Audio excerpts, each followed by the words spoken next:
How's it going, guys? Jordan Syatt here from SyattFitness.com, and in this week's exercise video of the week I want to take you through banded kettlebell swings. Now, I love kettlebell swings. I think they're great for improving the entire posterior chain, explosive strength, power.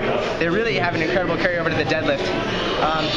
The issue with one of the things that I've found, especially in my gym, is they don't have heavy kettlebells. I know Brett Contreras has spoken a lot about using very heavy kettlebells to improve your deadlift or really just improve overall strength and power.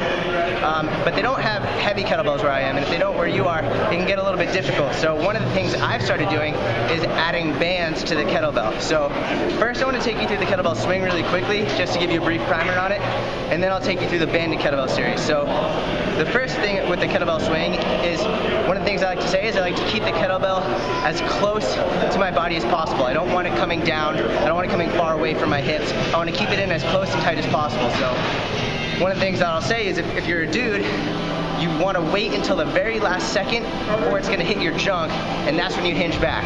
So that's what you really want to focus on. I'll show you right now. I'll do like 5 to 10 kettlebell swings right now so you get a good idea of what I'm talking about. Yep. It's all good.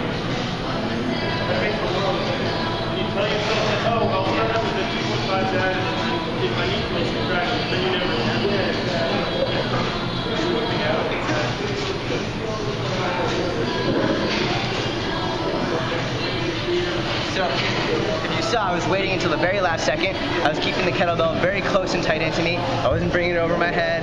I wasn't letting it go very far down towards the ground. It was right in towards my junk the entire time. And I waited until the very last second to hinge backwards. And then on the way back up, firing my glutes and really exploding through. So now I want to take you through the banded kettlebell swing.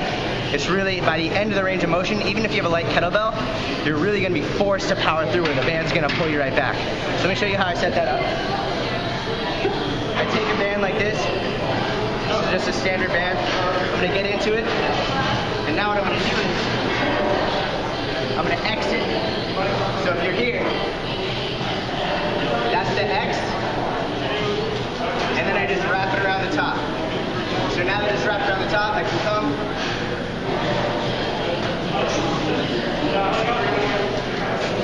I'll show you from here.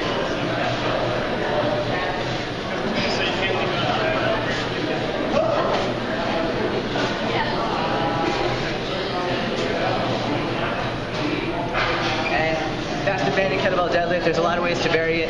I like to keep my repetitions relatively low, in the 5 to 10 repetition range most, really for developing strength, explosive power, and speed. So I hope you guys enjoyed the video, and if you have any questions or comments, leave them below.